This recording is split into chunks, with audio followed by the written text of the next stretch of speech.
ada chip di dalam vaksin. Iya, ternyata itu dari Turki ceritanya, yang Muslim juga, dokter ya? Iya. Oke, gimana ceritanya, dok? Ya, jadi Langsung kita berkenalan dengan Dokter Naldi. Beliau nama lengkapnya Dokter Muhammad Rinaldi Supri MPH. Assalamualaikum, dokter. Waalaikumsalam Apa kabar, warahmatullahi dokter? wabarakatuh. Alhamdulillah sehat, Bang. Alhamdulillah. Ya, jadi rekan Sago, beliau itu setelah S1 kedokteran melanjutkan ke Tin University Australia. Susah saya bilangnya. Iya, agak sulit. Ya, di jurusan Public Health Ya, ya. betul. Di jurusan Public Health, spesialisasi saya di Health Promotion and Behavior. Jadi kesehatan masyarakat, Promkes dan ilmu perilaku. Oke, baik, luar biasa. Jadi hari ini kita konsen tentang vaksin, imunisasi, dokter ya. Yes. Karena salah satu bidang kajian dari Dokter Naldi seperti tadi kita sudah bincang-bincang sebelumnya adalah soal vaksinasi. Aceh ini salah satu wilayah dengan angka cakupan imunisasi paling rendah. Masyarakatnya mudah sekali terpengaruh oleh isu, misalnya vaksin itu mengandung benda-benda yang haram, tidak halal misalnya, atau vaksin itu program Yahudi, seperti itu. Nah, hari ini kita mau dengar dari Dokter Naldi sebetulnya vaksin itu seperti apa. Ya. Mungkin Dokter Naldi bisa ceritakan dulu sejarahnya awal mula vaksin itu seperti apa, dok? Karena tadi di awal kita udah cerita ya, ternyata itu dari Turki ceritanya, yang Muslim juga, dokter ya? Oke, gimana ceritanya, dok? Ya, jadi begini memang. Terlepas dari yang kita ketahui sekarang bahwa vaksinasi merupakan program dan pencapaian besar dari teknologi Barat, ketika kita cari dan kita kaji lebih dalam bahwa praktek vaksinasi yang diperkenalkan oleh Edward Jenner itu pada tahun 1800, ketika kita telusuri rekam jejaknya, itu memang ternyata berasal dari Turki Utsmani. Nah, jadi ceritanya pada tahun 1400-an, abad 15 ke depan sampai 1600 terjadi wabah di Eropa dan di dunia. Dan pada saat itu yang terjadi adalah ya ibarat kalau kita dulu, kematian di mana-mana, kesakitan di mana-mana, dan orang yang kena cacar itu pada saat itu nama penyakitnya smallpox, cacar, istilahnya sekarang. Dan sekarang udah nggak ada lagi. Nah, ketika saking banyaknya orang yang meninggal pada saat itu, pada tahun 1500-an, 1600-an paling parah. Nah, negara-negara di dunia itu kan berusaha mencari metode apa sih yang paling efektif untuk melawan penyakit ini. Nah, yang rekam ataupun artikel yang kita kaji, kita dapatkan bahwa ternyata ada teknik di Turki Utsmani yang sudah diturunkan berabad-abad. Ada satu teknik namanya variolasi. Teknik variolasi itu adalah memindahkan nanah orang sakit kepada orang sehat, sehingga si orang sehat itu bisa mempelajari sistem imun tubuhnya itu mempelajari bagaimana cara mengenal dan melawan virus cacar itu. Ketika tradisi ini sudah populer dan sudah memasyarakat di Turki Utsmani, pada tahun 1700-an ada seorang duta besar Inggris yang ditugaskan di Turki Utsmani, namanya Edward Montagu, dan dia melihat praktek ini. Dan dia melihat kenapa di negara saya itu wabah nggak selesai-selesai. Betul. Cacar ini terus mematikan orang, sekitar 500.000 meninggal orang per tahun, dan itu tuh tidak mengenal kasta, dan kalau kena anak-anak udah pasti meninggal. 8% anak yang kena cacar ini meninggal. Sehingga akhirnya dia lihat di Turki Utsmani, tempat saya diposkan, istilahnya duta besar tuh, dia ngelihat ini kenapa masyarakatnya tidak separah yang di luar gitu, di Eropa. Dikajilah, dia ngajak dokter dia namanya Charles, dia lihat ternyata ada praktek variolasi.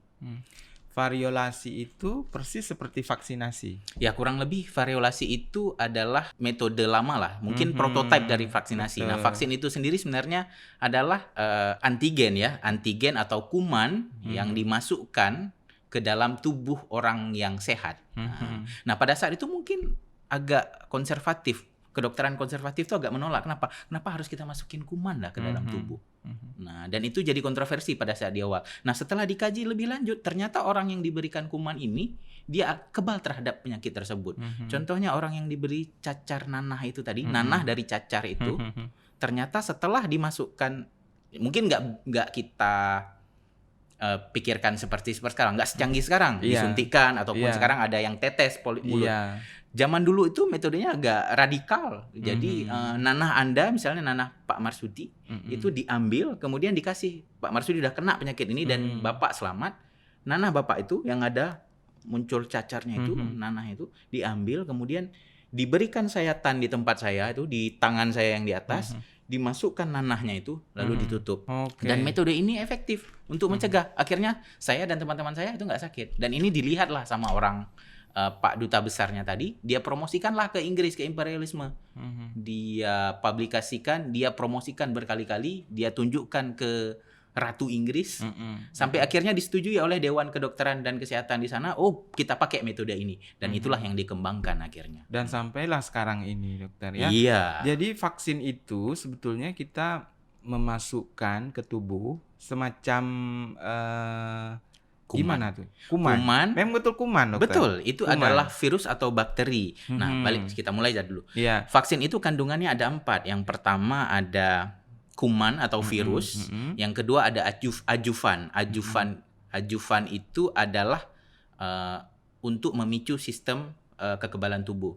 Yang ketiga ada pengawet supaya kumannya nggak mati, tetap berada. Dan terakhir ada namanya lupa saya. Dia untuk supaya kuman itu stabilisator, supaya kuman itu dia nggak rusak. Nah, jadi kita memang masukin kuman ke dalam tubuh. Ke dalam tubuh. Kenapa? Sebelum bisa diterima itu ada konsep sistem imun tubuh yang harus kita ketahui. Kenapa sih? Memang agak aneh. Kenapa masukin kuman ke tubuh? Nah, ternyata sistem kekebalan tubuh kita ini ada 2, Pak Marsudi. Yang pertama kekebalan umum. Dan yang kedua kekebalan spesifik. Nah, kekebalan umum ini di mana dapat? Sejak kita lahir kita udah punya kekebalan umum itu.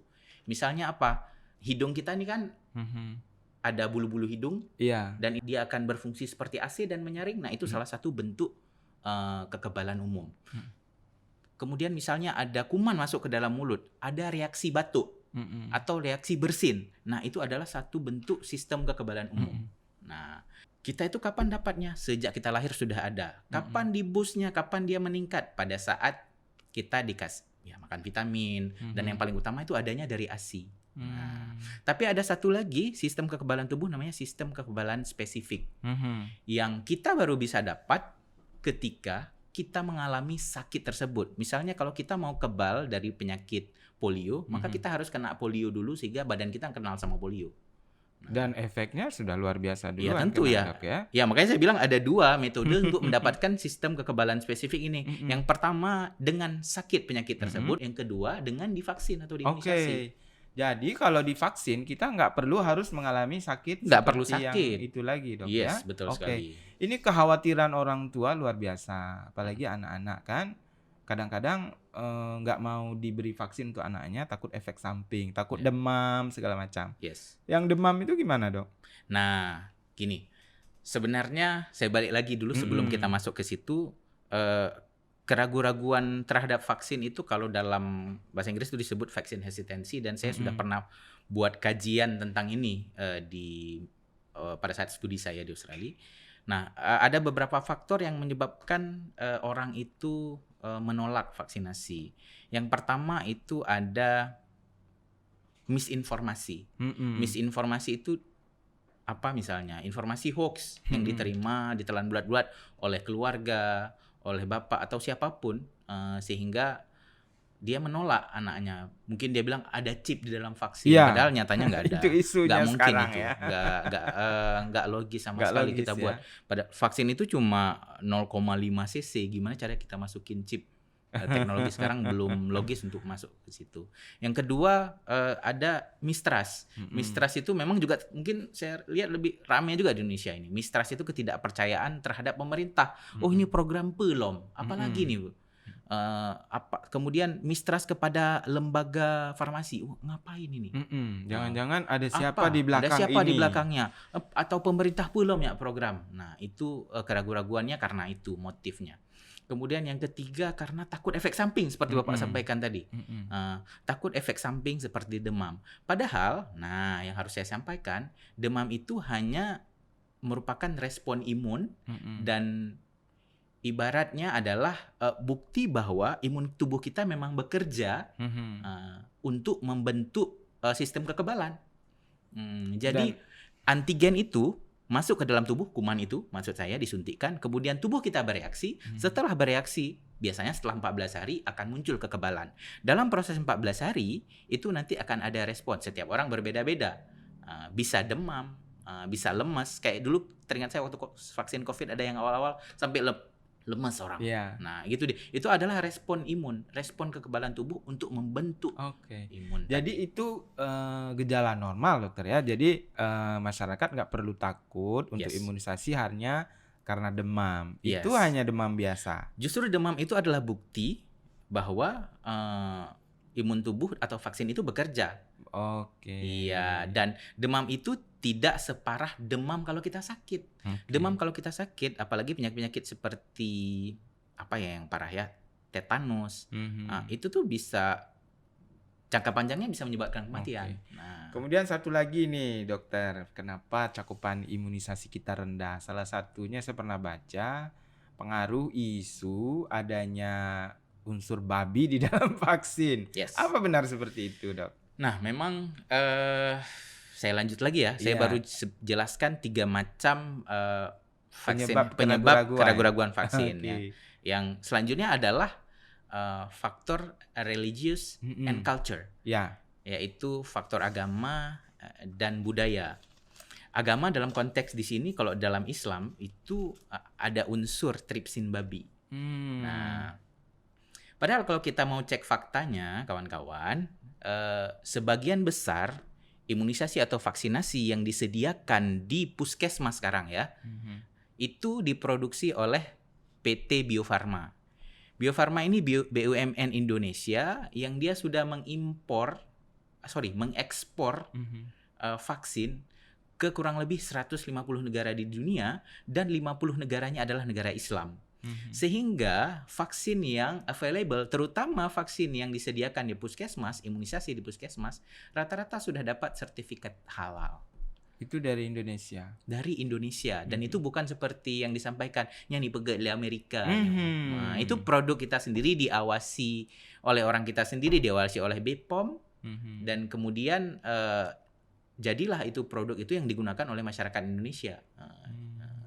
Jadi bukan kita impor, kita ambil produk luar gitu. Memang kita buat sendiri vaksinnya. Banyak kita tuh ahli-ahli vaksin di Bio Farma. Oke, jadi tak perlu khawatir lah. Atau memang ada kali beberapa jenis vaksin yang pakai dari unsur babi. Betul, ada memang. Ada ya? beberapa jenis vaksin yang memang sampai sekarang belum bisa dicari substitusi penggantinya. Itu masih bersumber babi. Dan itu tuh nggak masuk ke dalam kampanye pemerintah. Itu vaksin yang dari luar misalnya. Dan kita itu nggak pakai di sini. Kita pakai di sini itu, kalau saya biasanya itu pakai untuk mungkin orang luar negeri yang pergi kemari dan dia mau tugas keluar gitu biasanya. Dan di label itu tertulis memang kalau mau disuntikkan biasa tertulis itu ada bersumber babi. Dan kita selaku dokter kita mau jelaskan ini vaksin yang akan saya suntikkan ini ada bersumber babi. Artinya kita juga jelaskan sebelum dilakukan ya dokter ya. Iya. Kalau yang umumnya untuk vaksin masyarakat seperti untuk anak-anak itu enggak ada ya. Kalau saya bilang sih hampir 90% itu memang sudah bersertifikat halal dari MUI. Jadi insya Allah kandungannya juga memang bersih ya. Itu insya Allah. Jadi nggak perlu ragu dan nggak perlu termakan isu yang ini. Karena memang 90% vaksin yang ada di Indonesia itu udah disertifikat halal. Dan untuk melalui proses itu kan bukan proses yang singkat gitu. Iya, betul. Ya. Banyak isu memang ini sangat berpengaruh dengan masyarakat kita dokter ya. Seperti waktu COVID-19 kemarin. Betul. Ada yang bilang ini di tubuh kita udah ada chip nih. Semua orang sudah kena vaksin COVID sudah ada chip. Mereka akan tahu kita kemana. Hal-hal seperti itu logikanya seperti apa dokter? Jadi gini, saya selaku praktisi dan juga saya nggak bilang saya peneliti. Tapi seorang pembelajar itu kita selalu lihat data empiris yang ada. Secara logika chip itu ukuran minimalnya sekarang mungkin 2 atau 3 cm dan memang kalau kita lihat bentuk chip itu kan biasanya rigid ya. Sedangkan yang dimasukkan ke dalam tubuh kita aja tuh kan berupa cairan. Cairan kalau Kayak air gitu. ya, pakai nal yang kecil juga ya. Yang sangat kecil dan kadang 1 atau 2 mili. Iya. Dan secara logika sederhana kasat mata kita nggak bisa ini ya, kecuali memang sangat kecil mikro. Dan logika saya belum masuk sih kenapa. Saya seorang pembelajar, siapapun saya rasa secara logika itu nggak masuk, kecuali mungkin udah terlalu terbumbui ataupun terracuni oleh isu-isu konspirasi. Oke. Nah, itu mungkin sih problem masalah kita ya, problem masalah di masyarakat kita terlalu termakan isu konspirasi dan meyakini itu gitu. Betul. Masuk ke dalam belief system. Mulai maraknya medsos ini dokter ya, jadi isu-isu apapun itu dengan mudahnya digoreng dan dipercaya oleh masyarakat ya. Oke, ini kita lanjut lagi soal kepercayaan masyarakat terhadap vaksin ya. Kita akui Aceh rendah sekali, di Indonesia paling rendah cakupan vaksinnya. Sering juga waktu kita wawancara di masyarakat katanya, alah kepu tak vaksin, awak je yang kalah vaksin sakit lah kau. Berarti kan yang melihat ada yang udah kena vaksin sakit lagi itu juga pengaruh dokter ya. Kalau sudah divaksin apa mungkin bisa kena juga lagi? Gimana, Dok? Yang harus saya jelaskan adalah pertama, tidak ada satu pengobatan apapun yang menjamin 100%. Mau obat ataupun obat herbal atau apapun itu, tidak ada yang 100%. Sehingga ketika divaksin kita harus tahu bahwa orang yang divaksin itu masih punya potensi untuk terkena penyakit tersebut. Tetapi yang diharapkan adalah si orang yang diimunisasi atau anak itu dia akan tetap terkena penyakit itu tapi tidak sampai ke kematian gitu. Jadi sebagai contoh COVID itu di awal kan banyak sekali meninggal orang. Iya. Awal. Setelah divaksin kita dapat imun, gejalanya jadi makin ringan sehingga awalnya yang COVID itu mungkin menyebabkan kematian, jadi kita hanya sekedar menyebabkan kesakitan dan bahkan tidak bisa menyebabkan kecacatan. Nah, contoh penyakit satu lagi misalnya difteri. Mungkin kita udah lama nggak pernah lihat difteri karena dulu mungkin sukses, nggak ada perputaran informasi hoax di masyarakat. Cakupan imunisasi tinggi, kekebalan kita juga terbentuk, sehingga ketika muncul satu penyakit ini, kemudian masyarakat jelas ketika kita lakukan pelacakan epidemiologi, kita lihat anak yang sakit itu betul-betul nggak divaksin, jadi dia nggak ada kekebalan sama sekali. Ya. Orang yang disuntik dia tubuhnya mengenal penyakit tersebut sehingga dia bisa melawan penyakit tersebut. Namun ada beberapa kondisi di mana misalnya dia memang ada penyakit autoimun ataupun dia punya penyakit lain multi disease sehingga imun dia itu nggak cukup untuk melawan sepenuhnya. Dia tetap sakit tetapi ringan. Jadi nggak juga 100% kita nggak sakit. Betul. Kita akan sakit tapi kita nggak di hospitalize, kita nggak di rumah sakitkan, kita mungkin cuma sakit ringan. Misalnya saya udah diimunisasi oleh hepatitis, apakah saya sudah pasti tidak kena hepatitis? Tidak, saya ada tetap resiko, tetapi ketika saya kena hepatitis dan saya sudah divaksin, gejala saya yang muncul tidak akan separah dengan orang yang tidak pernah disuntik sama sekali. Nah, itu yang harus difahami gitu oleh masyarakat ya, bahwa ya nggak ada yang namanya 100%. Ya itu yang absolutisme tuh hanya milik Allah Subhanahu wa taala. Jadi mudah-mudahan kalau misal ada yang menonton ini nanti dia semakin tercerahkan dokter ya. Yes, betul. Artinya kalau kita vaksin, kalaupun terkena itu tidak akan separah dengan orang yang tidak divaksin sama sekali. Betul. Ya. Ada saran dokter untuk pemerintah kita khususnya dinas kesehatan, petugas puskesmas yang jadi ujung tombak vaksin ya. Gimana strateginya nih supaya tingkat kepercayaan masyarakat kembali? Karena saya dengar sampai 8% untuk satu wilayah tertentu ya. 2019 8%, tahun ini mungkin udah sekitar 35 atau 40%. Iya. Udah mulai naik. Nah, yang ingin saya sarankan adalah sebenarnya perlu ada kolaborasi lintas sektor sebenarnya. Jadi pemerintah, akademisi juga dan juga ulama ini untuk meningkatkan vaksin uptake ini dan kepercayaan masyarakat itu kita metodenya harus diubah mungkin. Dulu kita kan pendekatan ke masyarakat itu kan lebih ke scientific lah. Nyo vaksinnya lagi nyo vaksin. Sekarang karena masyarakat kita itu memang muslim yang kuat, tegas. Mungkin ada aspek historis seperti yang saya sampaikan tadi bahwa asal cikal bakal vaksin ini bukan dari awak barat. Nyo dari awak Tanyocit, dari Turki Utsmani. Yang kemudian dimodif sedemikian rupa menjadi lebih canggih. Tapi awalnya itu dulu terjadi transfer teknologi dari Turki Utsmani ke imperialisme Inggris. Dan ini tuh harus dikasih tahu ke masyarakat, harus sampai ke telinga masyarakat, harus sampai di ruang-ruang diskusi. Di kedai kopi harus sampai bahwa ternyata vaksinnya kok Yahudi.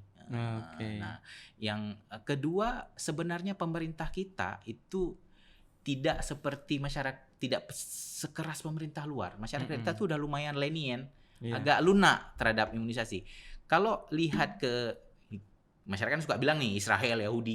Israel itu sendiri itu dia mewajibkan masyarakatnya untuk imunisasi. Anak-anaknya itu kalau mau masuk TK itu harus sudah diimunisasi. Kalau tidak ada imunisasi, sertifikat imunisasi, maka dia nggak boleh masuk sekolah. Kemudian contoh sekolah saya di Australia 2 tahun. Anak saya mau masuk pre-kindi itu, kindiling itu, harus kita minta bukti sertifikat imunisasi. Kalau nggak anak saya nggak boleh main, nggak boleh masuk ke sekolah itu. Sebegitu rigidnya, sebegitu ketatnya peraturan orang. Arab Saudi satu lagi, masuk SD harus ada bukti imunisasi dasar lengkap. Pemerintah kita apakah sekeras itu? Enggak. Nanti masyarakat kita bawa perang. Tapi ini perlu diadopsi dalam bentuk yang lebih lunak, misalnya mungkin dimulai dengan mengedukasi. Ini masyarakat kita kan lebih percaya ke ulama nih, ke tengku-tengku, mungkin masuk melalui tengku-tengku bahwa imunisasi ini salah satu faktor yang vital sekali untuk dilakukan imunisasi. Supaya apa? Kita ini udah ngomong-ngomong generasi emas, tapi anak kita stunting. Kita ngomong generasi emas, anak kita sakit. Dan satu lagi yang faktanya yang kita dapat kemarin setelah ada diskusi saya dengan beberapa teman-teman, itu memang salah satu faktor kenapa stunting di Aceh. Ini kawan-kawan di Aceh mungkin udah nggak asing lagi dengan istilah stunting, karena didakwahkan di mana-mana. Program nasional di Aceh juga, pemerintah dari kampus juga. Ternyata salah satu faktor di balik stunting kita itu adalah cakupan imunisasi. Jadi si anak tuh terlalu sering sakit sehingga pertumbuhannya terhambat. Nah, jadi sakit lama terhambat stunting anaknya, pertumbuhannya terganggu. Nah, jadi ada perspektif di mana sebenarnya kalau kita mau menganggarkan, memfokuskan sumber daya dan energi di sini, di pencegahan ini, kita nggak perlu lagi mikir di pengobatan. Itu yang udah dipikirkan orang di luar. Jadi sumber daya kita ini bisa dipakai untuk yang lain. Nggak perlu lagi kita ngurus, for example, contohnya sekarang kan lagi ngurus polio, lagi kejadian. 2 tahun yang lalu, 3 tahun yang lalu difteri. Jadi resource kita, sumber daya kita itu kepake untuk sesuatu yang seharusnya bisa dicegah di awal. Dan kalau kita ngehitung cost, itu teman-teman hal ekonomi, teman saya itu, dia pernah ngitung cost untuk merawat, biaya untuk merawat orang yang contoh sakit itu jauh lebih besar daripada dia divaksinasi atau diimunisasi. Dan negara lain udah panjang mikirnya dan kebijakannya udah ke strict gitu. Dan kita mungkin ya belum nyampe ke situ, dan harapan saya sih kepada dinas terkait, kepada akademisi, ulama-ulama, masyarakat itu lebih terbuka dan mempelajari, cari ilmu sumbernya itu dari yang valid gitu. Tidak sekedar WhatsApp WA nyu aso Yahudi. Tapi kita valid, kita kaji kembali. Itu aja dari saya, dan ya itu. Oke, luar biasa dokter. Jadi memang ke depan upaya promotif preventif itu harus lebih ditingkatkan lagi ya. Jadi misal kunjungan orang berobat ke rumah sakit tinggi itu sebetulnya bukan sebuah pencapaian ya. Harusnya itu dicegah ya. Betul. Secara kos. Baik, luar biasa. Mudah-mudahan ini bermanfaat sekali untuk kita semua, membuka wawasan masyarakat kita untuk memahami bahwa vaksin itu penting sekali. Jangan mudah terpengaruh oleh isu hoak dan lain-lain, sehingga anak kita tidak diberikan vaksin. Yes. Vaksin itu juga hak anak ya dokter ya? Yes, betul. Hak anak-anak itu punya hak untuk sehat, anak-anak punya hak untuk dilindungi, anak-anak punya hak untuk mendapatkan perkembangan dan diproteksi hidupnya. Dengan salah satunya dengan imunisasi. Oke. Kalau di luar itu udah diwajibkan. Iya. Nah, ada satu take home message yang ingin saya sampaikan dan ini sebenarnya vital sekali. Bahwa vaksinasi itu dasarnya itu dari orang Islam. Iya. Kawan-kawan. Bukan dari Yahudi, bukan dari awak barat. Itu cikal bakal dan prototipenya itu dari Turki Utsmani. Dan itu kemudian yang dimodif terkenal. Tetapi itu cikal bakal prototipenya adalah dari Turki Utsmani. Jadi jangan ragu untuk bawa anak-anak bapak ibu ke puskesmas, ke fasilitas kesehatan. Kurang lebih ada 14 jenis imunisasi yang disediakan pemerintah. Dan untuk nakes juga, karena saya ngelihat ada beberapa nakes itu yang menolak vaksinasi. Sebentar lagi ada kampanye vaksinasi hepatitis dari Kementerian Kesehatan. Sehingga saya harap teman-teman di puskesmas, di rumah sakit, jangan menolak ketika nanti diimunisasi hepatitis. Jangan kemudian kita yang jadi di garda terdepan, kita yang menolak. Teman-teman di puskesmas dan rumah sakit. Nah, itu saja mungkin take home message dari saya. Oke. Terima kasih Dr. Naldi atas waktunya hari ini. Insyaallah berjumpa lagi di lain waktu dan kesempatan. Terima kasih rekan Sago, sampai bertemu lagi di podcast berikutnya. Jangan lupa komen, like, and subscribe. Assalamualaikum warahmatullahi wabarakatuh. Waalaikumsalam warahmatullahi wabarakatuh. Jika video ini bermanfaat untuk Anda, silakan subscribe, like, dan nyalakan loncengnya.